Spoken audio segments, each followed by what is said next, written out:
All right.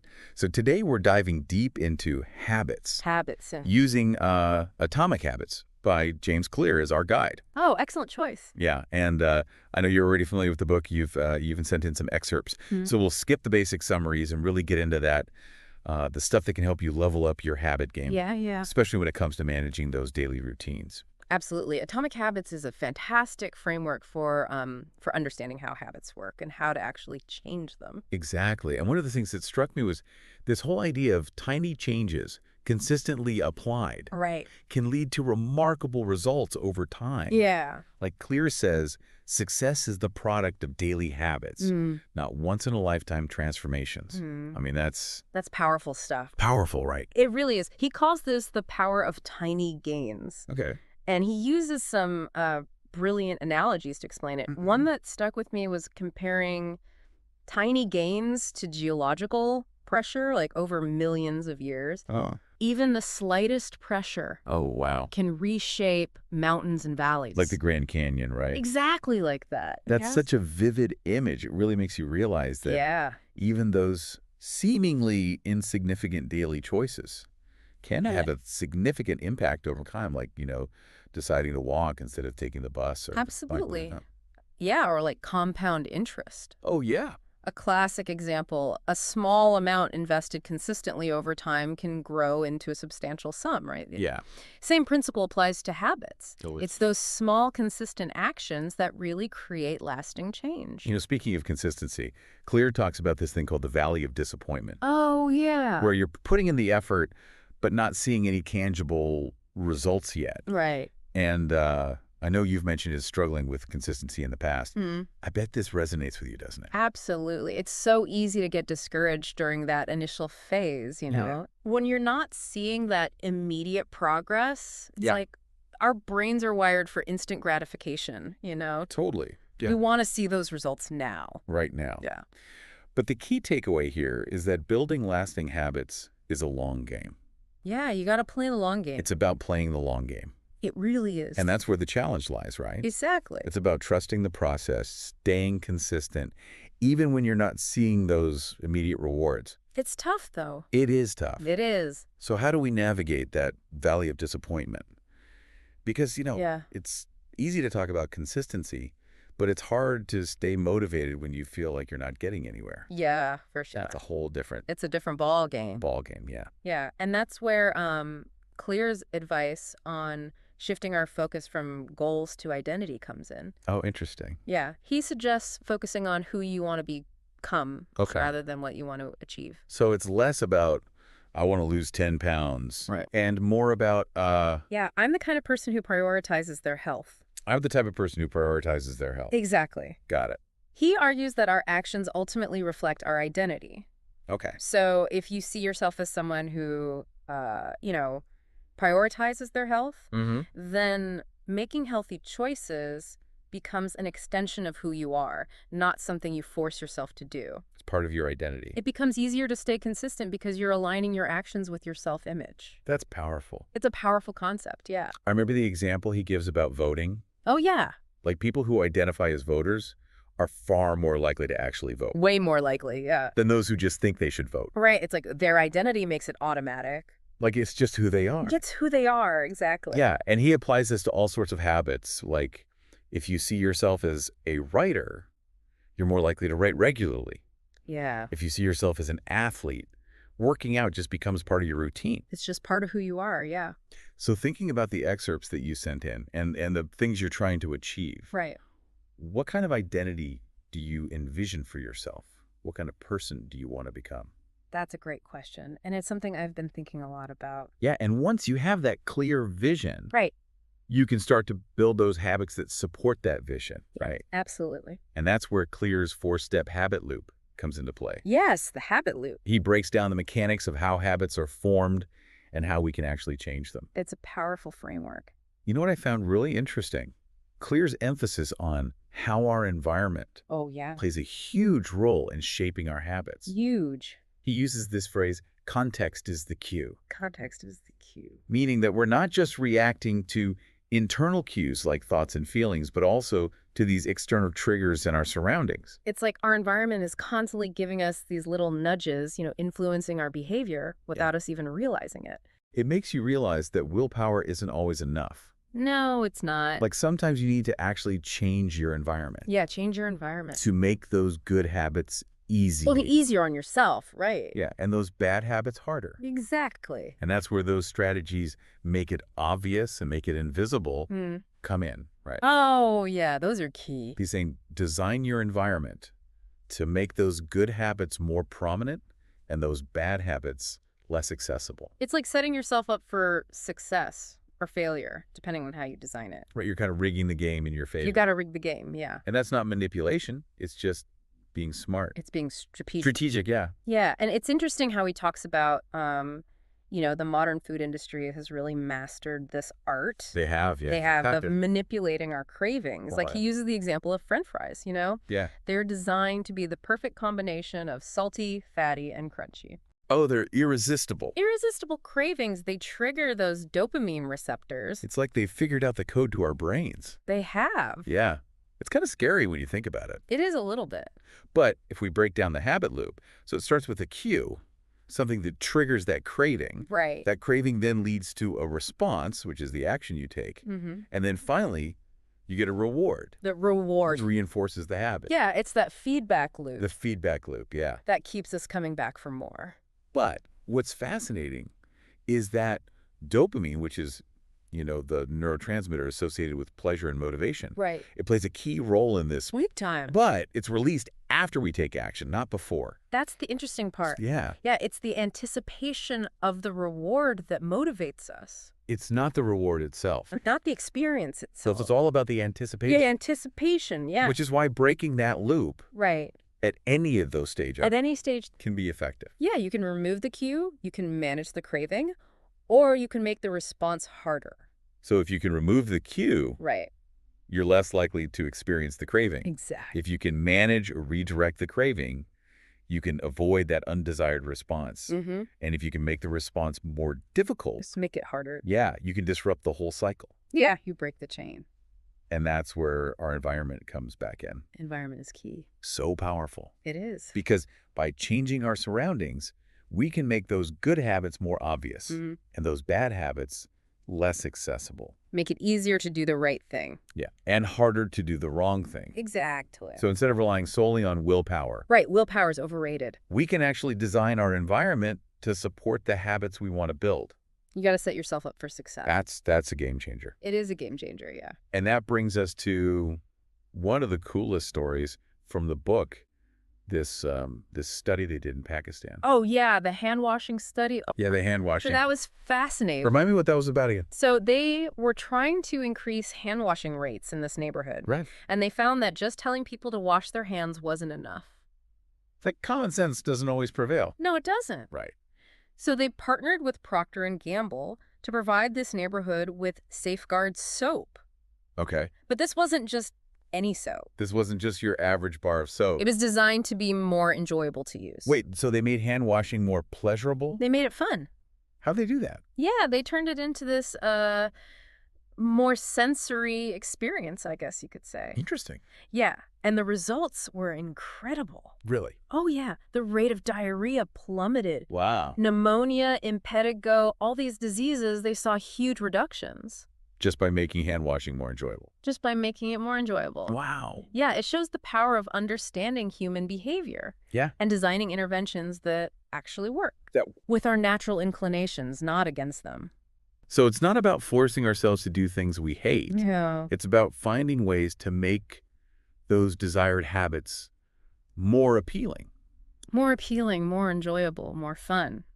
Yeah. Yeah. And that leads us to the fourth law. Oh. Make it satisfying. Make it satisfying. Okay. Let's talk about that. Let's dive into that. It's funny. We were just talking about environment, and then Clear goes on to tell this story about hand washing in Pakistan. And it just shows how even subtle changes to our surroundings can really have a ripple effect on our habits. I remember reading that and thinking, wow, if they can increase hand washing rates just by making soap more appealing, Right. imagine what we could do with other habits, Exactly. It really underscores this idea that we don't always have to rely on, brute willpower. Right. Sometimes it's about making the desired behavior Mm. the easiest, most enjoyable option.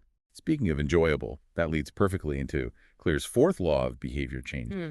Uh, make it satisfying. Make it satisfying, yes. This seems to be all about tapping into, our brain's reward system, wouldn't you say? Absolutely. And I think it's particularly relevant in today's world, right? Oh, yeah. Where we're constantly bombarded with instant gratification. Yes. It's so easy to fall into the trap of prioritizing those short-term pleasures Mm-hmm. over long-term gains. It's tough to resist. It is tough. So how do we win that battle? How do we make those healthy habits as enticing as those less than ideal ones? Well, Clear offers some clever solutions. Okay. One strategy he suggests is to bundle a habit you want to do with one you need to do. Okay. So, for example, you mentioned wanting to catch up on your reading list, right? Yes, always. What if you only allowed yourself to listen to your favorite podcast while reading? Ooh, that's good. Right. You're essentially giving yourself permission to indulge in something you enjoy, but only in conjunction with a habit that benefits you in the long run.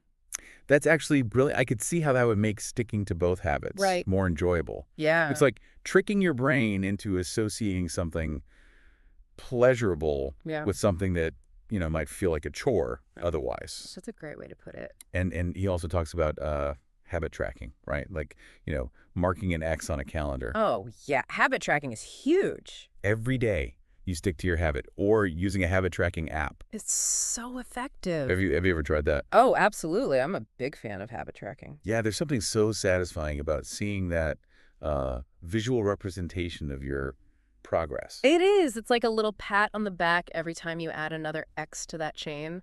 It really is. It also creates a sense of accountability. Yeah. It's like a visual reminder of the commitment you've made to yourself. Speaking of accountability, I remember Claire sharing this hilarious story about Brian Harris, this entrepreneur who created a habit contract to help him lose weight. Oh, yeah, Brian Harris, that's a classic. He put some skin in the game. He did. He really did. Like if he missed his carb and protein targets, he had to pay his trainer $100. Wow.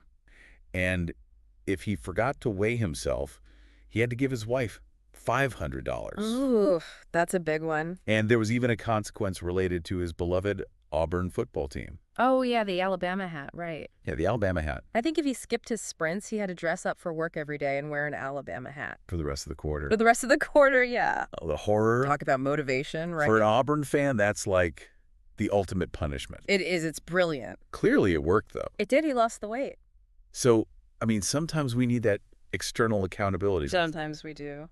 to push ourselves beyond those comfort zones. It's true. It also shows that you can get creative with accountability. Right. You don't have to stick to the traditional methods. Sometimes those unconventional approaches are the most effective. They can be. Yeah. It's not all about, external pressure and consequences, though. You're right. Clear also emphasizes the importance of finding habits that align with your natural inclinations. He does. He says, we should play a game where the odds are in our favor. Okay. It's not about forcing yourself to do something you hate. It's about finding habits that feel satisfying, Right. habits that fit with your personality and strengths. So instead of trying to fit into a mold, Right. you should find the right mold for yourself. Exactly. And once you find that sweet spot, Yeah. it becomes less about forcing yourself to do something and more about just being who you are. Being yourself. Yeah. Your habits become an expression of your identity, not a chore. It all comes back to that identity, doesn't it? It does. It's like a recurring theme. It's a powerful concept. And that brings us to another crucial point Clear makes about continuous improvement. Continuous improvement. Yeah. He argues that even once you've established a habit, it's essential to keep looking for ways to refine it, to optimize it. Absolutely. He talks about the Goldilocks rule. Goldilocks rule, what's that? The idea that Okay. humans experience peak motivation when working on tasks that are right on the edge of their current abilities. So not too easy, not too hard. Not too easy, not too hard, just right. Just right, okay. If it's too easy, we get bored. We get bored, yeah.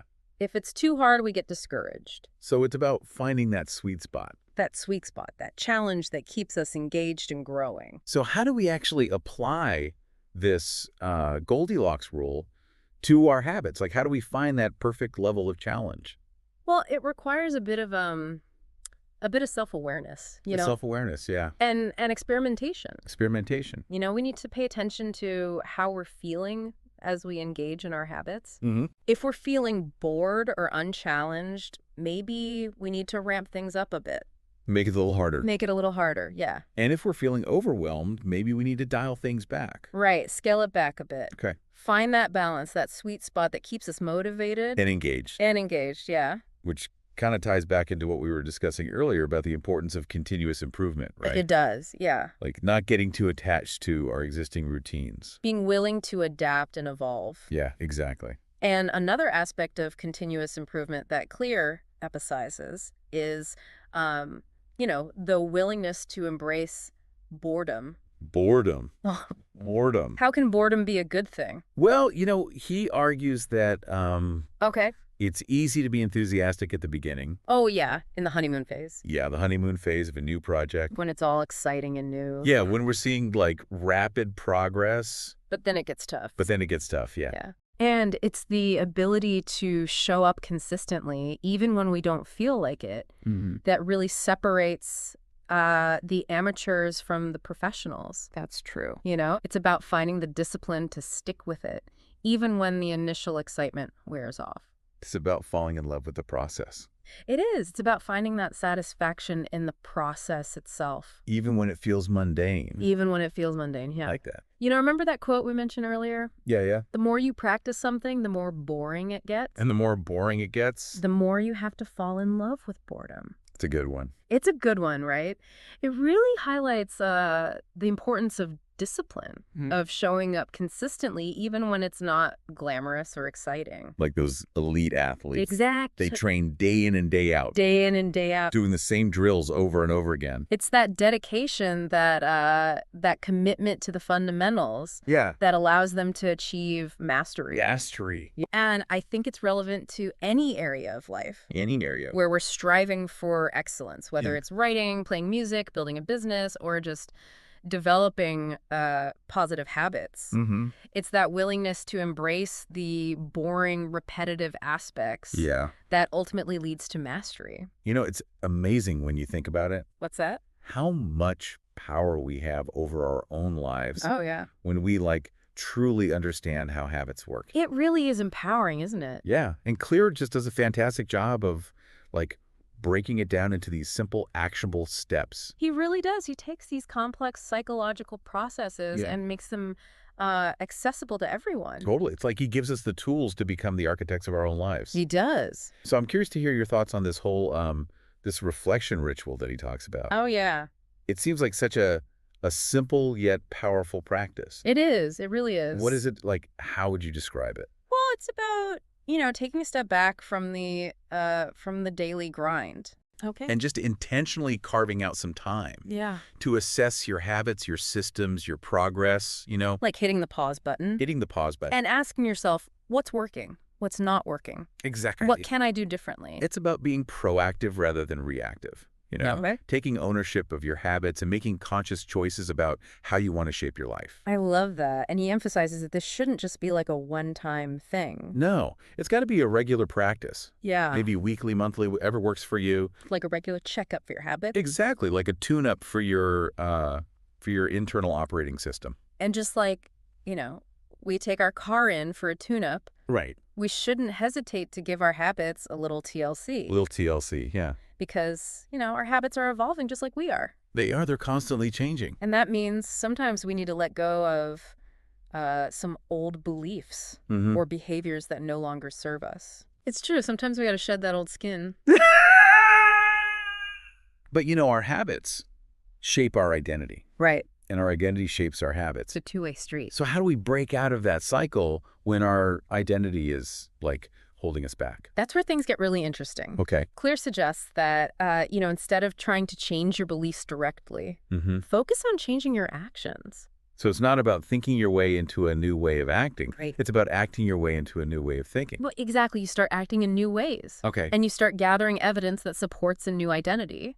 So you're proving to yourself through your actions that you're capable of change. Exactly. It's like, the more you act in alignment with your desired identity, Yeah. the more you start to believe it. It's like a self-fulfilling prophecy. It is. It really is. I love that. So it's not about, um, faking it till you make it. No. It's about acting until you become it. Exactly. And as you embrace this new version of yourself, Yeah. it unlocks like a whole new level of potential. It's like all of a sudden those habits that used to feel like a chore Yeah. now feel like an expression of your truest self. They become part of who you are. It's not Kinda. something you have to force yourself to do. And that's really what it's all about, right? I think so. Aligning our outer actions Yeah. with our inner values and aspirations. Absolutely. And I think that's the real magic of Atomic Habits. The magic of Atomic Habits, yeah. It's not just about achieving specific outcomes. Okay. It's about becoming the best version of yourself. Through the power of habit. Through the power of habit, exactly. Well said. It's about embracing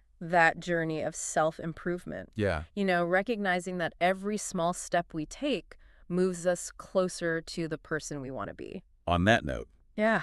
I think it's time to wrap up this deep dive. It has been a fascinating conversation It really has. about the power of habit. So for you listening out there, Yes. if there's one thing we hope you take away from this conversation, it's that change is possible. Absolutely. It doesn't have to be this big, overwhelming thing. No. It doesn't require superhuman willpower. Nope. It's about those small changes, consistently applied. The small things add up They really do. over time. Yeah, those tiny adjustments. Those atomic habits. Those atomic habits, they shape our destinies. They really do. So as you embark on your own journey of habit transformation, Yeah. we'll leave you with this final thought. Okay. What's one small adjustment you can make to your environment today Today. to make your desired habit just a little bit easier? Could be as simple as putting your running shoes by the door Oh, yeah, I like that. or putting a book on your bedside table. Yeah. Every small step counts. So take that first step, embrace the power of atomic habits, You got this. and start creating the life you truly desire. You deserve it. Until next time, keep diving deep, keep exploring, and keep believing in your ability to shape your own future. Absolutely. You got this.